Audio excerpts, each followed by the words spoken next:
దళపతి విజయ్ తమిళ సినీ ఇండస్ట్రీలో ఎంత పెద్ద హీరోనో మనందరికీ తెలిసిందే.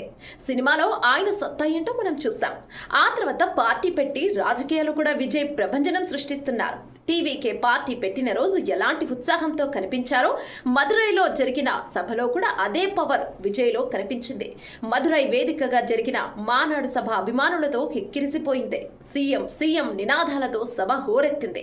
అయితే ఈ బల ప్రదర్శన ఎన్నికల్లో ఓట్లుగా కన్వర్ట్ అవుతుందా? అసలు దళపతి విజయ్ ప్రజల్లోకి ఏ స్ట్రాటజీతో వెళ్తున్నారు అనేది ఈ వీడియోలో తెలుసుకుందాం. తమిళ సూపర్ స్టార్ దళపతి విజయ్ రాజకీయాల్లోకి ఎంట్రీ ఇచ్చాక రెండోసారి అతిపెద్ద బహిరంగ సభ నిర్వహించారు. మదురై మానాడు పేరుతో నిర్వహించిన ఈ సభకు దాదాపు 5 లక్షల మంది వచ్చి ఉంటారని సమాచారం. గత ఏపీ ఎన్నికల సమయంలో వైఎస్ నిర్వహించిన సిద్ధం సభల మాదిరిగా విజయ్ కూడా ప్రజల్లోకి ఓ ర్యాంపును వేసి అందరికీ అభివాదం చేశారు.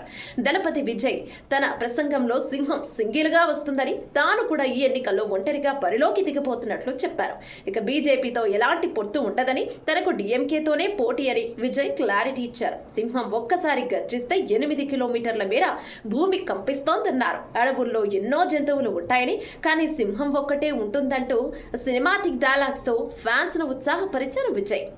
1967, 1977లో ఎలా అయితే తమిళనాడులో రాజకీయ మార్పులు జరిగాయో 2026లోనూ అదే సీన్ రిపీట్ అవుతుందని నొక్కి చెప్పారు విజయ్.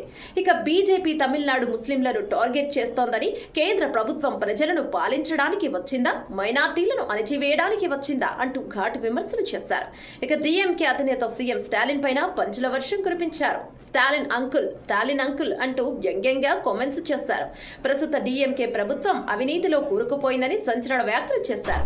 కాగా సభకు వచ్చిన జనం విజయ్ని హీరోగా చూడటానికి వచ్చారా, ఎన్నికల్లో ఓటేసి సీఎంను చేద్దామని వచ్చారా అనేది తెలియాలంటే 2026 ఎన్నికల వరకు ఆగాల్సిందే.